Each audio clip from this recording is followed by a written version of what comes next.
എല്ലാവർക്കും മലബാർ കിച്ചൺ ടൈമിലേക്ക് സ്വാഗതം. ഇന്ന് ഞാൻ ഉണ്ടാക്കാൻ പോകുന്നത് നല്ല സോഫ്റ്റ് ആയിട്ടുള്ളൊരു ബ്രെഡിൻ്റെ റെസിപ്പി ആയിട്ടാണ് വന്നിട്ടുള്ളത്. ബ്രെഡൊക്കെ ഒന്ന് കഴിക്കണം തോന്നുമ്പോൾ ഇതുപോലൊന്ന് വീട്ടിൽ തയ്യാറാക്കി എടുത്താൽ മതി. അടിപൊളി ടേസ്റ്റാണ്. അപ്പോൾ നല്ല സോഫ്റ്റ് ആയിട്ടുള്ള ബ്രെഡ് എങ്ങനെ ഉണ്ടാക്കാൻ നോക്കാം. വീഡിയോയിലേക്ക് പോകുന്നതിന് മുന്നേ ചാനൽ ആദ്യമായിട്ട് കാണുന്നവരുണ്ടെങ്കിൽ ചാനലൊന്ന് സബ്സ്ക്രൈബ് ചെയ്ത് സപ്പോർട്ട് ചെയ്യുക. ഒപ്പം തന്നെ ലൈക്കും ചെയ്യുക. നമുക്കിനി നേരെ വീഡിയോയിലേക്ക് പോവാം. അപ്പോൾ ഞാൻ ആദ്യം ഒരു പാത്രത്തിലേക്ക് ഇളം ചൂടുള്ള പാലാണ് ഒഴിച്ചു കൊടുക്കുന്നത്. അത് 1/2 കപ്പ് എടുത്തിട്ടുണ്ട്. നമ്മുടെ ഈസ്റ്റ് ഒന്ന് ആക്റ്റീവായി വരാൻ വേണ്ടിയിട്ടാണ്. അപ്പോൾ 1.5 ടീസ്പൂൺ ഈസ്റ്റ് ഞാൻ ഇതിലേക്ക് ചേർത്ത് കൊടുക്കുകയാണ്. പിന്നെ 2 ടീസ്പൂൺ പഞ്ചസാര ചേർത്ത് കൊടുക്കുന്നുണ്ട്.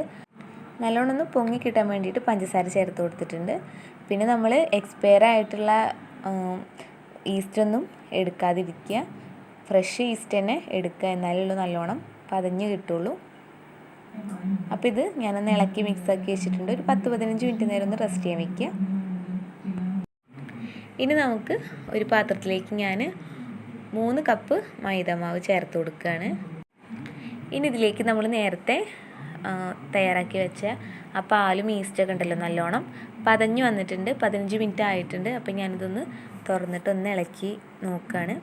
നല്ലോണം പതഞ്ഞിട്ടുണ്ട്. നല്ല ഈസ്റ്റ് ആണെങ്കിലേ ഉള്ളൂ ഇങ്ങനെ നല്ലോണം പൊങ്ങി വരുള്ളൂ.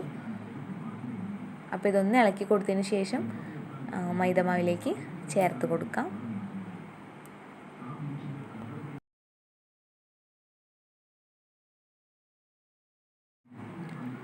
അപ്പോൾ ഞാൻ മുഴുവനും ചേർത്ത് കൊടുത്തിട്ടുണ്ട്. ഇനി ഇതിലേക്ക് 3 ടേബിൾ സ്പൂൺ പഞ്ചസാര ചേർത്ത് കൊടുക്കുകയാണ്.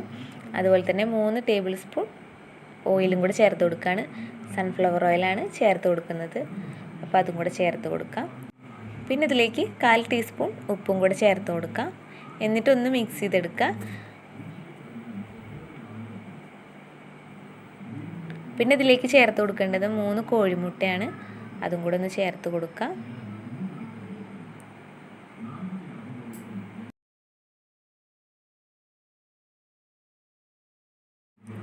അപ്പം ഞാനിന്ന് ഇതിലേക്ക് 3 കോഴിമുട്ട ചേർത്ത് കൊടുക്കുകയാണ്.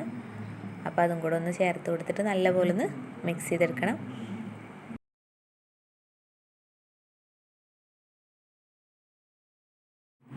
ഇനി ഞാനിതിലേക്ക് കുറച്ച് ചൂടുവെള്ളം ഒഴിച്ചു കൊടുക്കുകയാണ്. ഇളം ചൂടുവെള്ളമാണ് ഒഴിച്ചു കൊടുക്കുന്നത്. കുറേശ്ശെ ഒഴിച്ചു കൊടുത്തിട്ട് ലൂസാക്കി എടുക്കാം. നല്ലോണം ലൂസായി പോവരുത്. അപ്പോൾ ഇതൊന്ന് ഇളക്കി കൊടുക്കാം. ഇളം ചൂടുവെള്ളം ഒഴിച്ചു കൊടുക്കുമ്പോൾ മാവ് നല്ലോണം പുളിച്ചിട്ടൊന്ന് പൊങ്ങി വരും. അപ്പോൾ അതിന് വേണ്ടിയിട്ടാണ്. അപ്പോൾ നല്ലോണം ഒന്ന് മിക്സ് ചെയ്തെടുക്കാം. കുറേശ്ശെ ഒഴിച്ചിട്ട് മാവ് മിക്സ് ചെയ്തെടുത്താൽ മതി.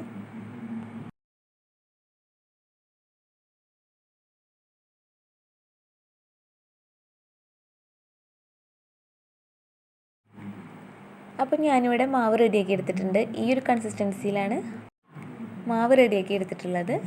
ഇനി ഇത് ഞാനൊരു 1 മണിക്കൂർ നേരം ഒന്ന് റെസ്റ്റ് ചെയ്യാൻ വയ്ക്കുകയാണ്. ഞാനിവിടെ മാവൊന്ന് പെട്ടെന്ന് പൊങ്ങി കിട്ടാൻ വേണ്ടിയിട്ട് അടുപ്പിൻ്റെ അരികെയാണ് വെച്ചിട്ടുള്ളത്. ഇളം ചൂടുള്ള ആ ഒരു സ്ഥലത്താണ് വെച്ചിട്ടുള്ളത്. അതുകൊണ്ട് എനിക്ക് 1 മണിക്കൂറായപ്പോഴേക്കിനും മാവൊന്ന് പൊങ്ങി കിട്ടി. അപ്പം ഞാനിത് കാണിച്ചു തരാം. ഇത് കണ്ടില്ല, 1 മണിക്കൂറായപ്പോഴേക്കിനും മാവ് നല്ലപോലെ പൊങ്ങി വന്നിട്ടുണ്ട്. ഇനി ഇതൊന്ന് മെല്ലെ ഇളക്കി കൊടുക്കാം. ഞാൻ ബേക്ക് ചെയ്യാനുള്ള പാത്രത്തിൽ കുറച്ച് ഓയിലും കൂടെ പുരട്ടി വെച്ചിട്ടുണ്ട്. ഇനി ഇത് ഇളക്കിയതിന് ശേഷം അതിലേക്ക് ഒഴിച്ചു കൊടുക്കാം. അപ്പോൾ ഇത് ചെറുതായിട്ട് മെല്ലെ ഇങ്ങനെ ഇളക്കി കൊടുത്താൽ മതി. പിന്നെ ഇതിലേക്ക് ഞാനൊരു ഭംഗിക്ക് വേണ്ടിയിട്ട് ടൂട്ടി ഫ്രൂട്ടി ചേർത്ത് കൊടുക്കുകയാണ്. അപ്പോൾ അതൊന്ന് ചേർത്ത് കൊടുക്കാം. എന്നിട്ട് നല്ലോണം ഒന്ന് മിക്സ് ചെയ്തെടുക്കുക. ബ്രെഡൊക്കെ കഴിക്കുമ്പോൾ ഇത് ഇടയ്ക്ക് കടിക്കാൻ കിട്ടുമ്പോൾ നല്ല ടേസ്റ്റാണ്. അപ്പോൾ അതിന് വേണ്ടിയിട്ടാണ്. നിങ്ങൾക്കിത് സ്കിപ്പ് ചെയ്യണമെങ്കിൽ സ്കിപ്പ് ചെയ്യാം. ഇട്ട് കൊടുത്തിട്ടില്ലെങ്കിലും കുഴപ്പമൊന്നും ഇല്ല.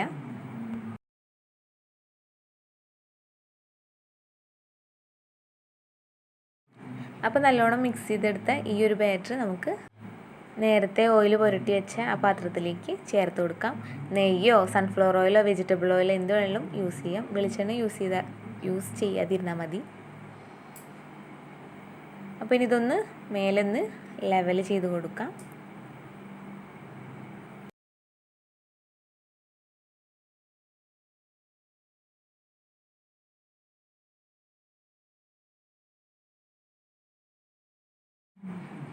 ഇനി ഇത് ചെറുതായിട്ടൊന്ന് ടാപ്പ് ചെയ്ത് കൊടുക്കാം.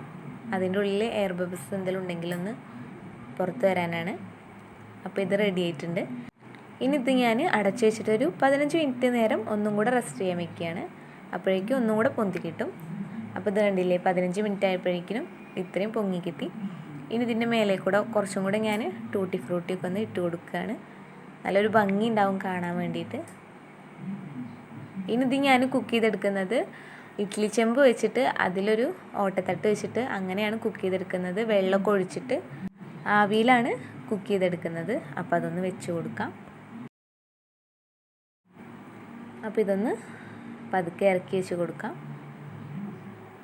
എന്നിട്ട് അടപ്പ് വെച്ചിട്ട് അടച്ച് വെച്ച് കൊടുക്കാം. ഈ ബ്രെഡ് 3/4 മണിക്കൂർ നേരം ആയപ്പോഴേക്കും കുക്കായി കിട്ടിയിട്ടുണ്ട്. അപ്പോൾ നമ്മുടെ ബ്രെഡ് റെഡി ആയിട്ടുണ്ട്. നമുക്കൊരു സ്റ്റിക്ക് കൊണ്ടോ പപ്പടക്കോലുകൊണ്ടോ ഒന്ന് കുത്തി നോക്കാം. അപ്പോൾ നല്ല ക്ലീൻ ആയിട്ട് വന്നിട്ടുണ്ട്, നല്ലോണം കുക്കായി വന്നിട്ടുണ്ട്. 3/4 മണിക്കൂറായപ്പോഴേക്കും കുക്കായി കിട്ടിയിട്ടുണ്ട്. ഇനി ഇതൊന്ന് പാത്രത്തിൽ നിന്നൊന്ന് അടർത്തിയെടുക്കണം. അപ്പം ഞാൻ നല്ലോണം തണുപ്പിച്ചതിന് ശേഷമാണ് ഇത് അടർത്തിയെടുക്കുന്നത്, അല്ലെങ്കിൽ പെട്ടെന്ന് പൊട്ടിപ്പോവും. അപ്പോൾ ഇതുപോലെ കത്തി വെച്ചിട്ടൊന്ന് സൈഡൊക്കെ ഒന്ന് വെടിയിച്ച് കൊടുക്കാം. എന്നിട്ടൊരു പാത്രത്തിലേക്ക് മാറ്റാം.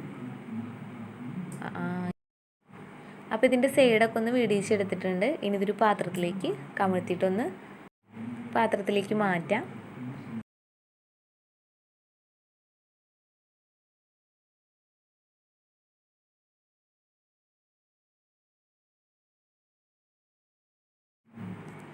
അപ്പോൾ ഇത് കണ്ടില്ലേ, നല്ല പെർഫെക്റ്റ് ആയിട്ട് വന്നിട്ടുണ്ട്. നല്ല ടേസ്റ്റുമാണ്. അപ്പോൾ നല്ല ടേസ്റ്റി ആയിട്ടുള്ള ബ്രെഡ് റെഡി ആയിട്ടുണ്ട്. ഇതിപ്പോൾ കേക്ക് പോലെയാണ് കാണാൻ, പക്ഷേ ബ്രെഡിൻ്റെ ടേസ്റ്റ് തന്നെയാണുള്ളത്. അപ്പോൾ ഇതൊന്ന് ഞാൻ കട്ട് ചെയ്തെടുക്കുകയാണ്. നല്ല സോഫ്റ്റ് ആയിട്ടാണ്, നിങ്ങൾക്ക് കാണുമ്പോഴേ മനസ്സിലാവും, മുറിക്കുന്നത് കാണുമ്പോഴേ മനസ്സിലാവും. നല്ല സോഫ്റ്റ് ആയിട്ടാണ് ഇരിക്കുന്നത്. അപ്പോൾ ഞാനിവിടെ ചെറിയ ചെറിയ പീസാക്കി എടുക്കുകയാണ്. അപ്പോൾ ഇതുപോലൊന്ന് വീട്ടിൽ എല്ലാവരും ഒന്ന് ട്രൈ ചെയ്ത് നോക്കുക. അടിപൊളി ടേസ്റ്റാണ്, നല്ല സോഫ്റ്റാണ്. അപ്പോൾ നമുക്ക് പെട്ടെന്നൊക്കെ ബ്രെഡൊക്കെ കഴിക്കണം തോന്നുകയാണെങ്കിൽ ഇതുപോലൊന്ന് വീട്ടിൽ ഉണ്ടാക്കി നോക്കിയാൽ മതി. എല്ലാവർക്കും ഇഷ്ടമാവും. നല്ല ടേസ്റ്റാണ് ഈ ഒരു ബ്രെഡിന്.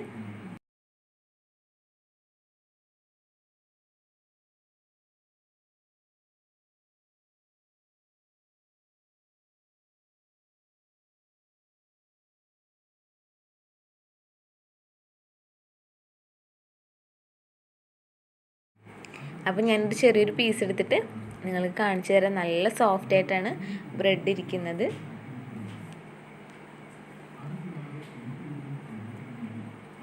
ഇതുണ്ടല്ലേ, നല്ല സോഫ്റ്റാണ്.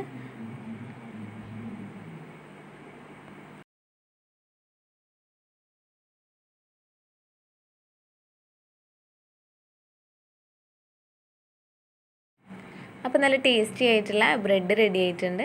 എല്ലാവരും മറക്കാതെ വീട്ടിലൊന്ന് ട്രൈ ചെയ്ത് നോക്കുക. അപ്പോൾ വീഡിയോ ഇഷ്ടമായാൽ ലൈക്ക് ചെയ്യുക, ഷെയർ ചെയ്യുക, സബ്സ്ക്രൈബ് ചെയ്യുക, കമൻറ്റ് ചെയ്യുക. അപ്പോൾ അടുത്തൊരു ഡിഷായിട്ട് വീണ്ടും കാണാം. Thank you.